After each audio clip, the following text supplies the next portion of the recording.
All right, so our next review is going to be for Andor. Andor is the new Disney Plus series, Star Wars Disney Plus series.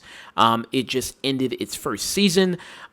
We did a review of the first 3 episodes, which I think is very good. I think it's very good that Disney did that, released the first 3 episodes of it because it gives you, I think, a good feeling of the series. Our review for every impressions of the first 3 episodes is on YouTube right now, youtube.com, The Afternoon Tune, if you want to check that out.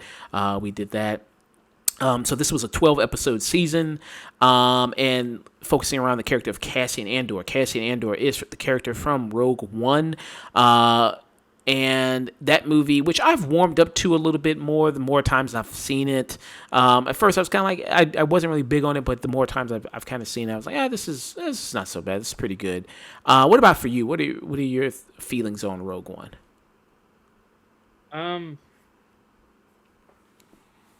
As time has gone on, I've actually gotten harder on it. I've done the opposite.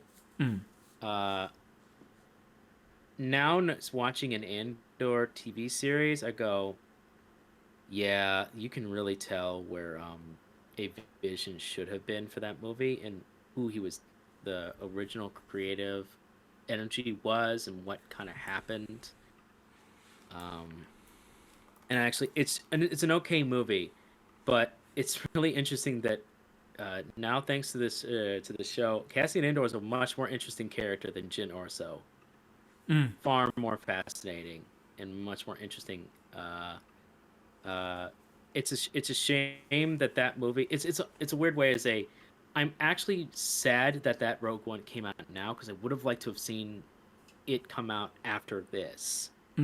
If that had happened, to see the end of that character, I think would have had a far more bigger impact. Yeah. Now that we know what happens, it's kind of it's interesting when they announced that they were doing it. I was like, I wasn't really that enthusiastic about it. I was like, oh, okay, you're doing it about this character. And this takes 5 years. This takes place 5 years before the events of Rogue One, and then A New Hope. And this is basically the early formings of the rebellion and how Cassian Andor eventually will join the rebellion that we see, like we see him in Rogue One. And what I like about this, in this series, being done by Tony Gilroy. You feel this is what they wanted to do or should have done with things like Boba Fett, Yes, absolutely. You have the crime element here, and Andor, they show an actual scoundrel, like an actual piece of shit. You know what I mean? Like Cassian Andor is kind of a piece of shit. I mean, he's kind of a shitty guy. And he's not like the lovable scoundrel that you see in something like in Han Solo.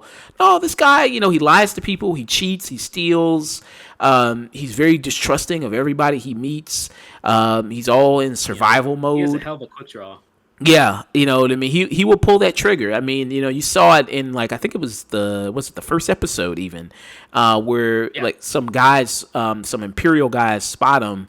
And then they're at some they weren't even officially Imperial. Yeah, like some offshoot because they have you don't actually see which another great thing I'll bring about this show is that you don't see just stormtroopers. Like there's this lower level security force that the Imperials use basically. They're contracts. Yeah, they're security contracts because the Empire is too big to go around the entire galaxy. That's why places like the Outer Rim, why I had such big arguments in Boba Fett. I'm like, well, the Hutts, they have their own mafias have such big hold because the Empire doesn't want to mess with them, and they don't want to mess with the Empire because they don't want them looking into their business. So this shows what happens when a big enough mistake happens that when the Empire comes in, they sanction everything off and they just take over, assuming direct control. Yeah. So why private companies don't want, they just avoid the Empire, just file the right report and let them leave us alone. Yeah. And you see, because I think it's in the first episode where they're at some kind of, it's almost like a drug den or dive bar. I think it's something you can technically. What you say? I'm sorry. It's I believe like when he was talking in the first episode after the results, he said something like they were in a verifiable brothel. So it was like a conjunction. It was a alcoholic and brothel establishment. Yeah. So he's like they were in a district they shouldn't have been in uniform, on the clock. Should have easily gotten them fired and whatever. He's like, yeah, it's just bad all around. Yeah. And you see, like they're begging for their. I mean, one dude's begging for his life, and he's just like he just takes him out, you know. And the ruthlessness that he has is just yeah. I mean, he's all about that. And you do see in this series a little bit more of Cassian's backstory, kind of his upbringing, and with that they kind of bring in like a very big indigenous element with him, you know, touching on his roots, Diego Luna and everything like that, which I thought was very interesting. They kind of how they touched on that a little bit, bringing that into the character. Yeah, I mean, and also the look of the show is, I mean, you have real sets, real locations, and you feel that in this series. I mean, you feel it when you really look at it. Sometimes it can work where they have that technology they use for like the Mandalorian. What's that technology where they use the LED the screens? Oh, the OLED projectors. Yeah, and Mandalorian looks good. I mean, Mandalorian does look really good. Um, It's so cheap though. There's nothing like having a real set. You can tell the difference of who spent money where. This series, you could tell they spent money. They spent money, and it shows. Boba Fett, they had like maybe an 18th of the budget. Yeah. I think Cassian Andor. I think he's such a good thief. I think he stole Kenobi's budget and gave. I think he put it into Oh this my show. god, yeah, that too. Oh my god, because Kenobi even felt cheaper than Boba Fett. Yeah. What are some of your thoughts on Andor here? Uh, I watched those initial 3 episodes, and then I actually recently binged all the way up to the 12th episode, the finale. Uh, and per, it's interesting to seeing where the series kind of went. I have some problems in some of the directions it went, some of the things it did. I mean, even when the first 3 episodes, I was like, well, I don't know why they did this. I don't know why they're doing that, but all right. There's some things I really like about this series. A lot of them has to do with Cassian Andor, and some of them have to do with just the Rebel Alliance being made up and being built up in the criminal activity. There's some stuff that I found not so great.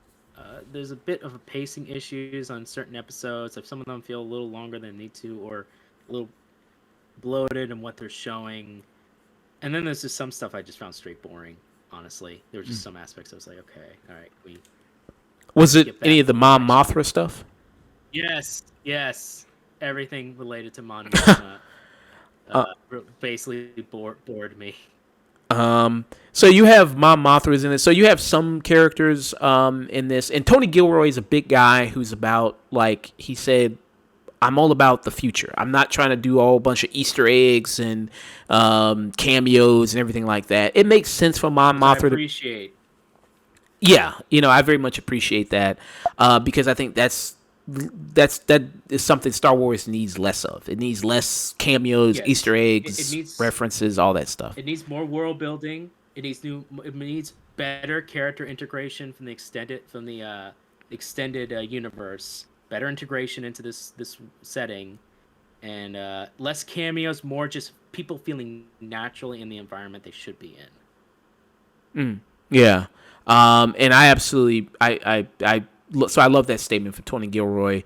I don't know why he isn't in talks more to get more keys to the castle here with Star Wars. I think him and Dave Filoni would be a good team up because I think you have the old and the new there with Star Wars if you have Dave Filoni and Tony Gilroy, but yeah, so you have Mom Mothra, who's played by Guinevere O'Reilly.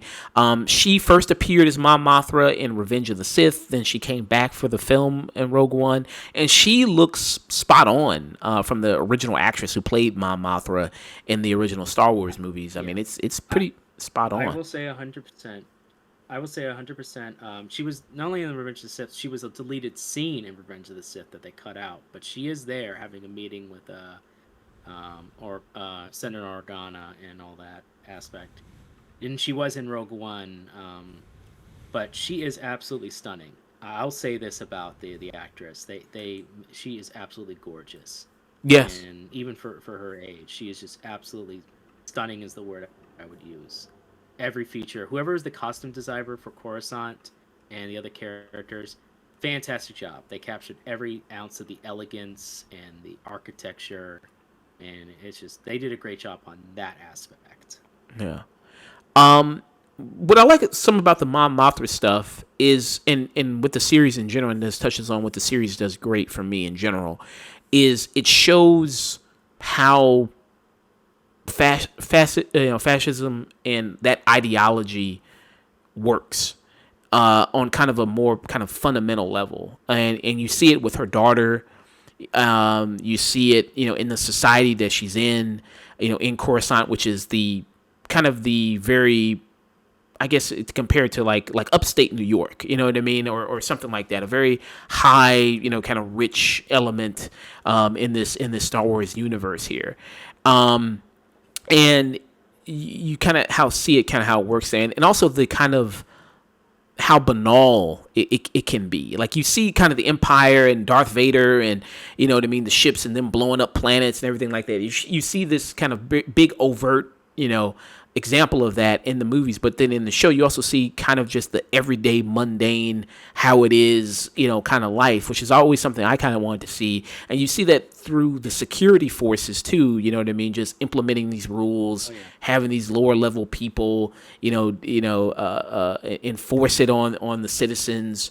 You see it the in the banality of prisons. evil, What you say? the banality of evil. Yeah. And I thought that was wonderful in the way they kind of showed that. And I really loved what they did with a lot of that stuff. And how you do have one of these characters too. What's his name? Let me see if I can pull up the one who, do you know the name of the main Imperial kind of security guy that you follow? Let me see if I can. Oh, Shrel Karn. Yes, him. You see kind of his whole life, and he's got a. Yeah, I mean, when he meets Cassian Andor, and you see what he does to him, he's got like then for the rest of the series, it's like he's got like a major hard on for the guy. You know what I mean? He's all about, you know what I mean, tracking him down and hunting him. But you see also a little bit of his life because he is very buttoned up, straight laced, wants to do a good job. Like when that incident happens when Andor kills those guys when they leave the brothel, he's all like, well, I want justice. I want to find out who did this. And his boss is like, yeah, but whatever. I mean, you know what I mean? Like they were in the place they shouldn't have been. Let's just write this off. Let's forget about it. Brush this under the table.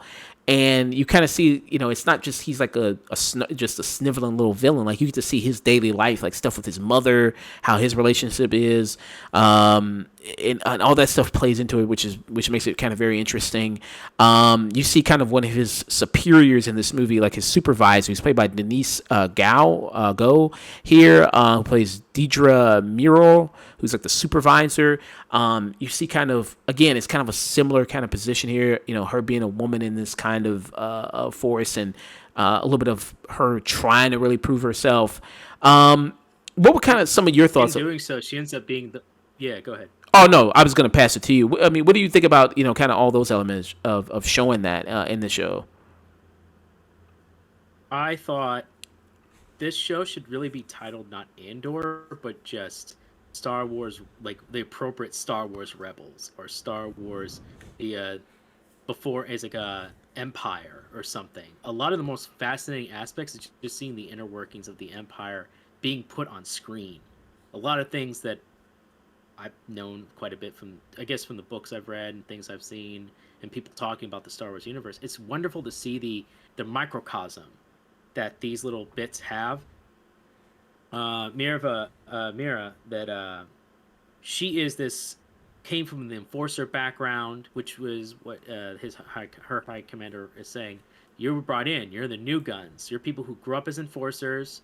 You have You had some martial training, but you grew up with the even more harder incline, and they were bureaucrats that then kept being bureaucrats. I want a different kind of person coming in, but in a weird way, her willingness to prove herself, she ends up being the most villainous, cruel, vindictive person out of all of them. Like, there's something cruel about the banality of evil, and it's awful. But there's something else about the fact that she savors torturing and hurting people to get what she wants, Mm. and that she savors being able to dissect somebody, to understand someone. And it's interesting that it's also interesting that they use Karn. Karn is a polar opposite to Cassian Andor, where Karn is, he grew up with an overbearing mother, unlike Andor, who had a mother who, while the circumstances that she had him in, genuinely loves him, worries for him, genuinely cares about him and the things that he does. Karn has a mother who says she cares about him, but is extremely narcissistic, extremely browbeating, emasculating, very difficult to be around. Mm. And it and I love the detail that even when you first meet him, the guy that he's talking to, the guy in charge of this corporate security company, goes, "Did you modify your uniform?" And you notice it is. He modified it to make it more uniformed.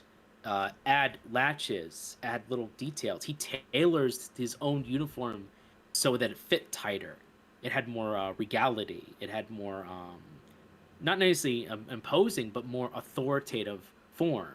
Like, he took it seriously. Even in the slack job position, he took it seriously.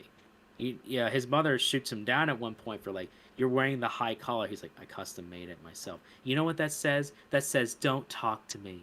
Don't do this. High wall." And it's like a basically just beating him down, when the high collar for him is a way of showing, like, in a weird, like, confidence.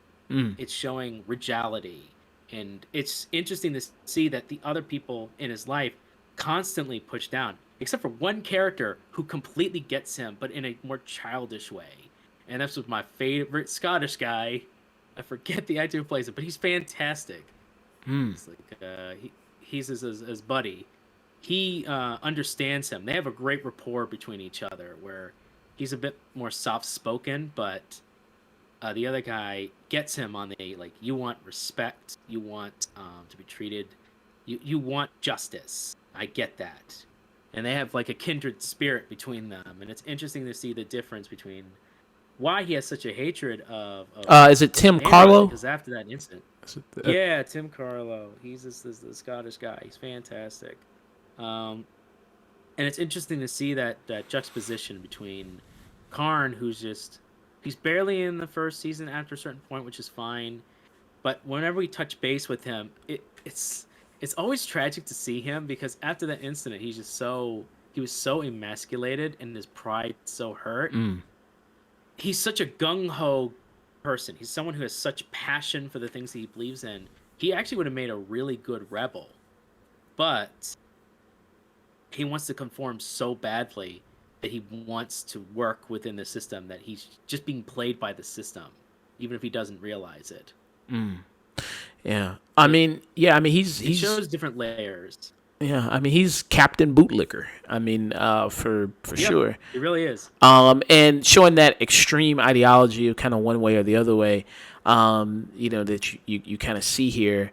It's interesting you mentioned that, how him and Andor kind of, kind of complete opposites of each other, antithesis to each other, which I think is very interesting, because I could definitely kind of see that with the character of Andor. And I mean, he's, throughout the series, is slowly growing to more believe in something, and believe in fighting for something. And a part of a person that helps him introduce him into that is Stellan Skarsgard's character, who plays Luthien Renal, or Rail. And I think it's a great performance from Stellan Skarsgård. I mean, because he plays kind of almost like these two different personalities. Like, when you first see him, he's like this gruff guy, all black, completely kind of, very, very kind of, threatening kind of guy. But then you see the switch where he's in now, he gets into, like, social mode, you know what I mean, political kind of mode where he's around all these different people, does his hair differently, what I mean, styles it, wears all these great clothes, what I mean. You see the kind of the switch how he plays kind of between both these people, which is very interesting. What did you think about Stellan Skarsgard in the show? Oh, he was fantastic. Absolutely fantastic in every scene he's in. He almost steals the show out from the Luna, Diego de Luna. He almost steals the entire show from him. He's a very fascinating character because you never quite know what's going on in his head, why he's doing the things he's doing, who he's playing. He's very much a puppet master, trying to use all his skills to get things the way they are. Something like, and you whenever he talks about the Empire and how much he just wants to hurt them, you feel his scorn, his absolute hatred for them. But I also at one point, can I also just say, as a fan of Star Wars ships, I loved his ship. His ship was so cool. There are very few we get to see with an actual AI system, mostly because in the extended lore, they're not really allowed to have AIs in ships that are that complicated. All of that you can tell if they ever boarded a ship. All of it would be like illegal contraband up the ass. All of it would be illegal because it's like, oh, he has an AI running this ship thing, and you're like, yeah, you're not supposed to. Where'd you get that, and how'd you install it to your ship? But yeah, he's a great performance. I think most of the performances they did well. The series started off a little rocky for me, but and there was a little bit of kind of in the middle part, but when we get to the later half of the series, it picks up once again and becomes really strong and finishes maybe not the best way, but I am intrigued. I can't even believe I'm saying this. I actually am kind of intrigued to see what they'll do with it in the future. Well, they do. I think For they a character do. I initially didn't give a crap about. Yeah, I think they do have a season 2 that is planned. Not a lot of people apparently are watching this show, which is a shame. And Yeah. they're putting it right now. They put it on Hulu. They put it on FX. So they're expanding it in other other networks and programs other than just Disney Plus. Yeah. To get more viewers in. Why do you think people aren't watching the show as much as maybe the other Disney Plus shows? Is it because of Star Wars Okay. fatigue? Is it because that Cassian Andor just isn't as recognizable of a character as someone like Boba Fett or Okay. Kenobi? All right. All right. Like what do you think is some Yeah. of the reasons? So there's a few reasons. One, Star Wars fatigue is not really like Star Wars fatigue is kind of one of those things where it's like, oh, that doesn't exist. It just because Star Wars existed in the 70s, they had stuff in the like all the way up to the 80s. They had novels, they had video games, they were people were eating Star Wars up. We loved it because it's like LucasArts was always making something new and interesting. They had the prequels, however you feel about the prequels. They had games based on that. They let time go by. They let it get into the cultural zeitgeist, and it was strong. Then Force Awakens came in, and people were like, "Okay, this is pretty. Let's see where this goes. This is all right." And then they made two of the most controversial movies. One that last one, which, well, regardless of how you feel about Force Awakens or The Last Jedi, everyone agrees that The Rise of Skywalker was just all around bad, just not good, and did not leave a satisfying moment. I think combined with that and not having a plan, not doing justice to the previous legacy characters that had come before, ignoring the extended universe completely without like doing a good use of them like they're now trying to do. But it's like a too late Luthor moment. You had your chance and you blew it. I think additionally as well, there isn't many games being made on Star Wars that are actually kind of interesting or neat that they haven't seen before. There's few and far between. And I'm gonna be honest, Boba Fett was really bad. Kenobi was not that great. And there's been more Star Wars TV shows than there have been actually Star Wars movies as of late. And I think most people were just sick of what happened beforehand. They felt tricked by the end of those movies, and so the main audience split. And then the diehard fans were willing to give the TV shows a try, and they got burned by those main TV shows. And so now Andor comes at the tail end of that, and it's an actually not bad, pretty good, even great. Is it great in moments? TV show. It's kind of like, yeah, but you have all that, the rest of the stuff that came before. Yeah. Yeah, I mean, I agree on those points. Boba Fett really was, I think, was a big hit. I think that's one of the worst shows they've done recently with the kind of Star Wars property. Putting it on Especially Disney. compared to The Mandalorian. Yeah, and I mean, you bring up how fans were initially disappointed, but The Mandalorian, when that came out, people were excited about that, and people did like the first season of The Mandalorian. People did really enjoy it. I maybe didn't love it as big as other people, but I did like The Mandalorian. I think Andor is better than all the other Star Wars Disney Plus shows. I think it's better than Andor. I mean, I think it's better than Mandalorian. It's better than Boba Fett. It's better than Kenobi. I know that may be not a big bar to clear, maybe, but I think it's definitely better than all of those series for sure. But that says the unfortunate thing, and that this is the best one, or arguably the best one, and it's come so tail last. And by that point, they've had 3 other series that 2 of them hit way hard and really disappointed people, and one people liked and were looking forward to, and the other 2 killed that just burgeoning excitement again. You can understand why people are like, we're done. I'm done with Disney. I'm done with Disney Star Wars. I don't care about their new characters. I don't care about any of this. Wake me up 10 years from now and start over. Or you know what? Don't ever come back to Star Wars. I'm done. Yeah. There's a lot of people who just go, I'm done. I'm going to go and watch the original trilogy again. I'm going to play the older games, and that's my Star Wars. Yeah. And I'm just going to chill. It's like people who say they're done with... And I don't blame them. Yeah, I mean, it's like people say they're done with, like, the superhero stuff or Marvel stuff. It's like, yeah, I mean, it's just like, I'm going to continue. I don't blame them. It's just like, yeah, all this stuff. It's like, yeah, I mean, I get it.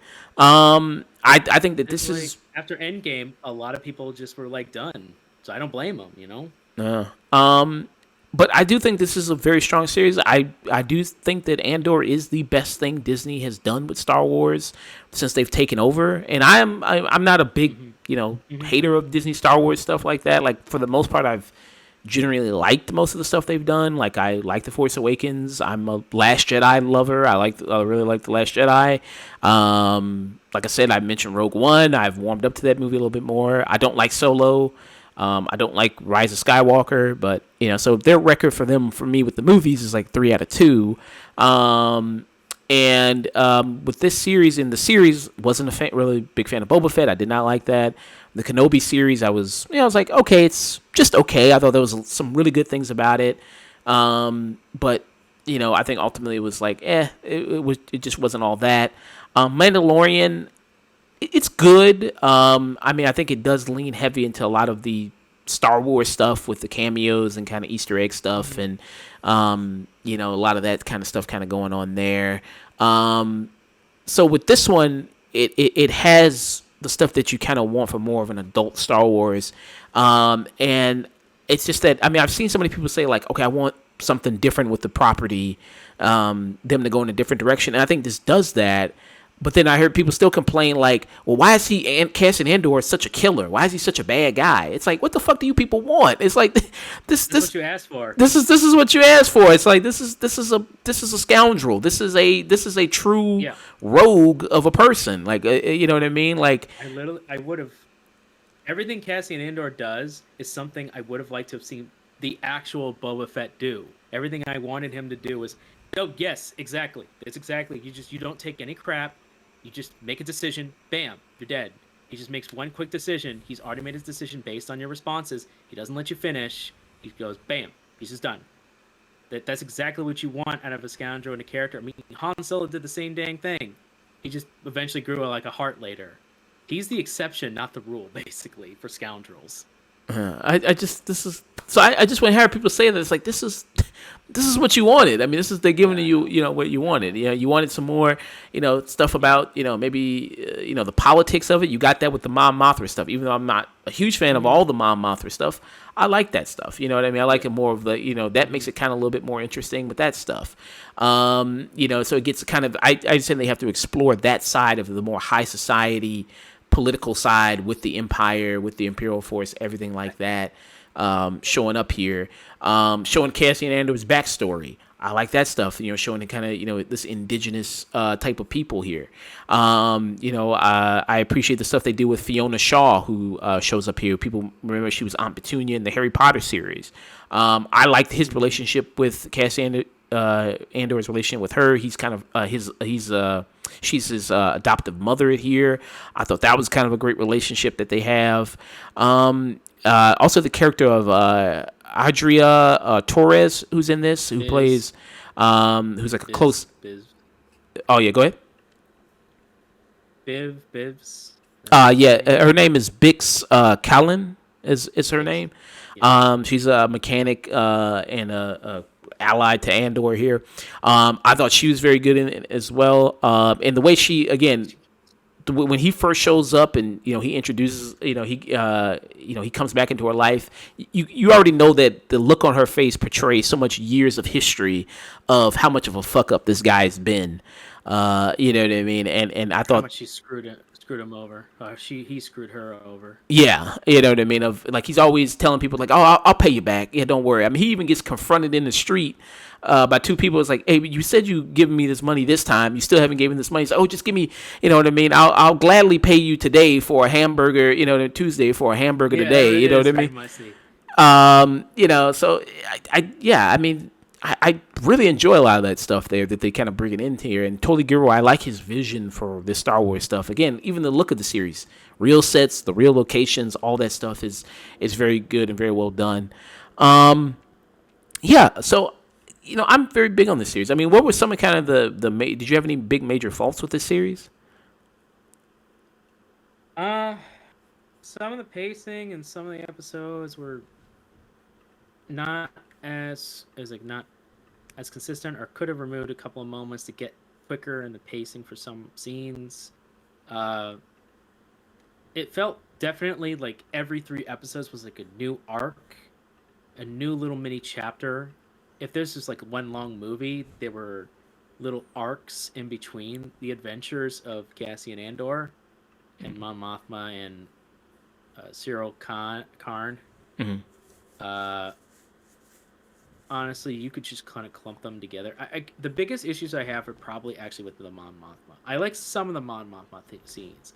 Her in the Senate, trying the best she can, almost kind of being in occupied France, dealing with the Nazis, dealing with oppression, and just kind of still having to feign political. I hated what they did with her husband. I absolutely hated the way, like, from the moment they introduced him, I went, come on. You guys have been doing so well with making nuanced characters. You're just going to make him this just schleppy asshole who just doesn't understand anything that's going on and whatever. And he just doesn't, too drunk to care. Really? Trophy husband. That's horribly... Yeah. You know what? Even that with the trophy husband, I saw a lot of things online with being like, man, my mother was in such a bad relationship and a loveless marriage. And I'm like, well, what about him? He's in a loveless marriage for a woman who doesn't care about him at all. She even says at one point, he's not to be trusted. I don't trust him. I don't even like him. I don't even want to be in the same room as him. And at least he tried. Like, there's actually some moments where he's like, hey, maybe you want to do this or whatever. No, I'm busy. I have other things to do. Oh, okay. And he's just like, and then he stops trying. Like, he does like always. He occasionally gives like an olive branch. And Mom Mothma just like looks at the olive branch and throws it away. I'm busy basically doing a rebellion. Get out of my face. He cares about his daughter. At least he does something. Like, I want something. Like, that would have made it much more... If there was like a back and forth that even she has to watch, whether or not he's a spy, whether or not can she trust him even though they married young, whether the Empire got to him or not. That would have been way more an interesting dynamic. And it could be still the same kind of dialogue, just I don't know if I can trust him dynamic and who can I trust. But making him just so blasé and basically fucking useless was really upsetting to me because like everyone else is good, everyone else is treated well and realistic. I don't like this. There's also an interesting angle with her that they don't really explore with the traditionalism versus not. At one point, Mom Mothma and her sister talk about, oh, your daughter likes doing the religious thing. No, she likes doing the traditional religious thing. It's like, it's her idea. She wants to do it. She's really into it. It's the only thing she's on time for. She finds purpose in it, and she's like, no, you can't just. It's again like it's like, oh, we should be going away from our traditional religious facility. I'm like, why? Question mark. Mm. What about your culture is really upsetting to you that you're both fighting against? I need details if you're going to drop that. Yeah. Because, I mean... So, hopefully they address some things. Yeah. Yeah, well, I was just... Because, these I mean... things that could be addressed in another season. I mean, the rebellion is... I mean, this is are kind of religious in the way. I mean, they believed in the Force. They believed in... Exactly. Jedi, so so I'm kind of like, that's why I'm like, why are you so against specific traditions? Your daughter getting married super early, sure, totally, I can totally get along with it now that you've exposed to other things. It was a tradition early, and that's why it's so heartbreaking for her. Like, at one point, she basically agrees to allow her daughter to meet another elite person who she absolutely despises. And and like, that's basically an introduction. He's like, well, it's not a betrothal. It's like, basically, you're basically, without actually confirming that this is basically a setup to get married. You're basically, he's actually worse. He's basically setting up his son to catch feelings with her and innocently fall in love, and using that as a political branch to basically get into the political and basically royal family. It's like a technique. Game of Thrones type situation. He's just using, yeah, Game of Thrones shit, and I'm curious to see. Although it's interesting to see, she didn't bring up. They didn't show how the husband felt about it, because when they're showing that both the characters showing up, it did show. I did appreciate it that the actor who does play him. He didn't seem happy about the event either. This is something that he wasn't happy about either. So maybe we'll get a better dynamic out of that. I just want, like, they've done such a good job of setting up other characters and showing nuance and doing actual things that I've wanted Disney Star Wars to do for quite a while, that when they don't, it becomes really noticeable. Also, shout out to Andy Serkis, who shows up in the prison arc. Yeah. Shout out, fantastic job. Yeah. Great character. So what's your rating? Oh man, to my biggest surprise, I actually quite enjoyed this series more than I thought I would. For a character, I honestly, now that I know, it's kind of like I'm still mixed. I already know how this ends, and I'm kind of like, well, I don't know why I should care, but the series made me care in different ways by being invested in the Rebel plot. I think that was the smartest move they could have done. It's not just about Cassian Andor. He's just a small piece in a bigger plot, which is the smart way to do this. He's an instrument to use in later things. So I'm going to say, of all the Disney stuff, I think this is probably going to be the highest thing I've rated for a Disney Star Wars thing in quite a while. I'm going to give it a solid tune-in. I think, not just a stream-in, I think it's a solid tune-in, or even a low tune-in, but it's in that range. I think you check it out if you're into Star Wars and this is something different. If you're not into this kind of thing, I could definitely see this as being like a stream-in, but it's really up to you. That's kind of where I'm falling. I'm mixed on some things, so I'm actually kind of, oh man, it's yeah. That's where I am right now. I might change my mind later, but I'm kind of falling onto a high stream in or a low tune in. I would go in on a high tune in with this. High tune in, okay. Yeah, I was a big fan of it. Like I said, I think this is the best thing that Disney's done with Star Wars. You know, I think it's a very, very strong outing from them. I like what Tony Gilroy's vision for what Star Wars should be, or what it is to him. At least the Empire. Yeah, very much so. So, I do agree with you about some of maybe the pacing of some of the episodes, the length. The 12 episodes, I think, whether it been like, you know, usually with these streaming platforms, they do these, these series. It's like sometimes they have too many, sometimes they have not enough. Like with the Disney Plus or with the Marvel shows, it's like, they do 6 episodes or 8 episodes. It's like they should have done more. I think they should have done like 10. You think Andor they should have just cut 2 episodes? I think they could have. I think you could have easily condensed this to 10 episodes. It would have been tight with the cast, but I think you could have done 2 episodes. But I think that the extra 2 episodes allowed proper breathing room. Mm. And I think it worked out in the end. I hope they keep that kind of pace for the next one. I think 12 episodes is like the absolute max I would give this series. Yeah. With all the players involved. Yeah. I don't think it feels like too much. I think they paced it out very well. And they had a good vision for what they wanted this season to be about and where they wanted it to end. So I like the direction of this season. And I think they felt like they really needed the 2 episodes there. So, for me, I would give it a strong tune in for Andor, and Dusk is giving it a low tune in, high stream it, somewhere around that territory. Yep. Somewhere around there. All right.